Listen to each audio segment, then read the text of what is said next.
भक्तजनों, माताओं, बहनों, सादर जय श्री कृष्ण। मैं हूं आपके साथ पंडित आचार्य नीलेश शर्मा। स्वागत है आपका अपने YouTube चैनल नित्य कर्म गुरु जी पर। आज आप सब जानेंगे वर्ष 2025 माघ मास कृष्ण पक्ष षटतिला एकादशी का व्रत कब धारण किया जा रहा है। तो जानेंगे व्रत के शुभ मुहूर्त के बारे में, पारणा कब और किस चीज से किया जाएगा, इस दिन क्या करना चाहिए, भगवान को किस वस्तु का भोग लगाना चाहिए। तो आइए जानते हैं इन सब के बारे में।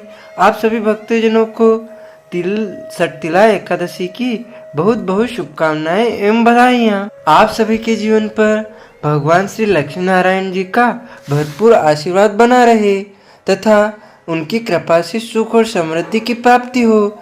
प्रत्येक माह के कृष्ण पक्ष और शुक्ल पक्ष की एकादशी तिथि के दिन एकादशी का व्रत धारण किया जाता है। इसे एकादशी या 11 व्रत के नाम से जाना जाता है। यह व्रत सभी प्रकार के पापों का नाश करने वाला है। प्रत्येक एकादशी का व्रत का अपना अपना विशेष महत्व माना गया है। इसी प्रकार से माघ मास में पड़ने वाली कृष्ण पक्ष की षटतिला एकादशी व्रत का अपना विशेष महत्व है।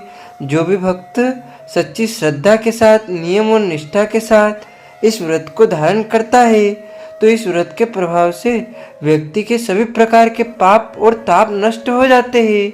स्वर्ग में आनंदमय सामानों से परिपूर्ण ग्रह की प्राप्ति होती है तथा दुर्भाग्य, दीनता और दरिद्रता का नाश होता है। इस दिन विशेष प्रकार से भगवान विष्णु, माता लक्ष्मी और भगवान श्री कृष्ण के पूजन करने का विधान है। षटतिला एकादशी के व्रत में इस दिन विशेष प्रकार से तिल के 6 प्रयोग बतलाए गए हैं। तिलों के जल में स्नान करना, पीसे हुए तिलों का उपना लगाना, तिलों का हवन करना, तिल मिला हुआ जल ग्रहण करना, तिलों का दान करना, तिल से बने हुए मोदक, बर्फी या तिल सकरी आदि का भोजन ग्रहण करना, इन सबों का विशेष महत्व माना गया है। माघ मास कृष्ण पक्ष की एकादशी तिथि प्रारंभ समय जो कि 24 जनवरी 2025 दिन शुक्रवार शाम 7:26 पर और एकादशी तिथि की समाप्ति वह 25 जनवरी 2025 दिन शनिवार रात्रि 8:33 पर एकादशी तिथि की समाप्ति है। तो शुद्ध रूप से जो सूर्योदय व्यापिनी जो शुद्ध एकादशी होगी, जो व्रती के लिए जो समय प्राप्त हो रहा है, तो सभी भक्तजन 25 जनवरी के दिन शनिवार को षटतिला एकादशी का व्रत धारण करेंगे। व्रत का पारणा हरिवासर समाप्त होने के बाद करना चाहिए। हरिवासर का समय द्वादशी तिथि का पहला चौथाई हिस्सा हरिवासर होता है। तो द्वादशी तिथि की जो समाप्ति है वह 26 जनवरी 2025 दिन रविवार रात्रि 8:56 पर द्वादशी तिथि समाप्ति है। तो व्रत का पारणा 26 जनवरी की सुबह 7:10 से सुबह 9:20 तक व्रत का पारणा कर लेना चाहिए। षटतिला एकादशी व्रत का पारण जो कि गोदूधन पारण यानी कि गाय के दूध से व्रत का पारण है, यह संभव ना हो तो आप जल, फल या तुलसी दल से व्रत का पारण करेंगे। 25 जनवरी को ब्रह्म मुहूर्त का समय सुबह 5:26 से सुबह 6:19 तक होगा। सूर्योदय का समय सुबह 6:43 से सूर्यास्त शाम 5:37 से होगा। राहु काल का समय 25 जनवरी को सुबह 9:20 से सुबह 10:14 तक होगा और 26 जनवरी को शाम 4:10 से शाम 5:38 तक राहु काल का समय होगा। राहु काल समय के दौरान कोई भी शुभ कार्य या नया कार्य नहीं करना चाहिए, इस बात का ध्यान रखें। नक्षत्र एकादशी तिथि के दिन ज्येष्ठा नक्षत्र होगा। संपूर्ण दिन रात तक योग जो कि ध्रुव योग होगा।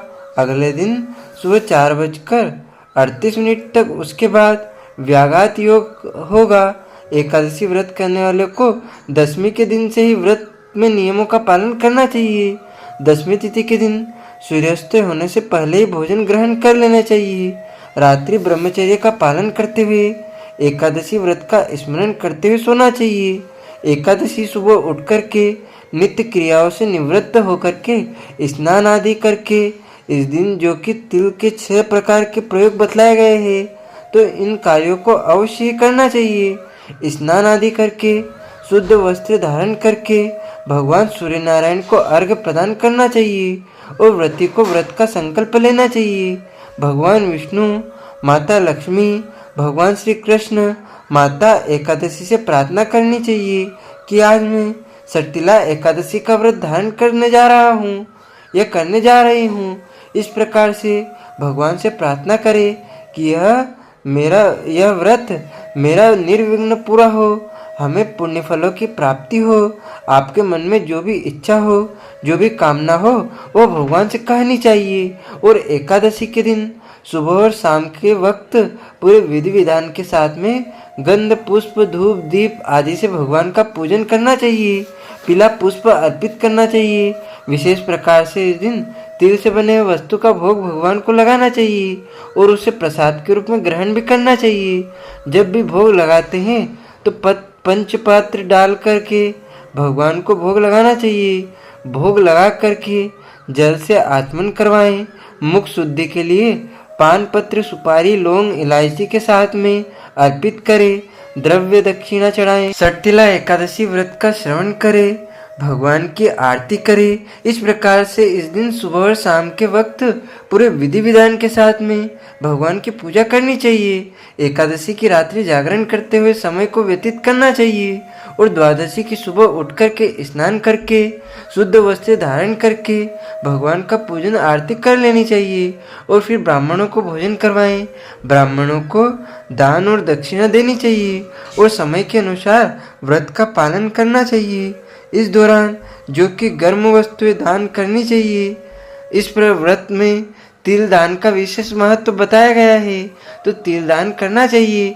जो भी आपसे बन सके अपनी श्रद्धा और सामर्थ्य के अनुसार अवश्य दान पुण्य कार्य करना चाहिए। व्रती के दौरान किसी के ऊपर क्रोध नहीं करना चाहिए। अपने मन में किसी के प्रति ईर्ष्या या द्वेष की भावना नहीं लाना चाहिए। एकादशी का व्रत जो कि दिन रात्रि उपवास करते हुए धारण करना चाहिए।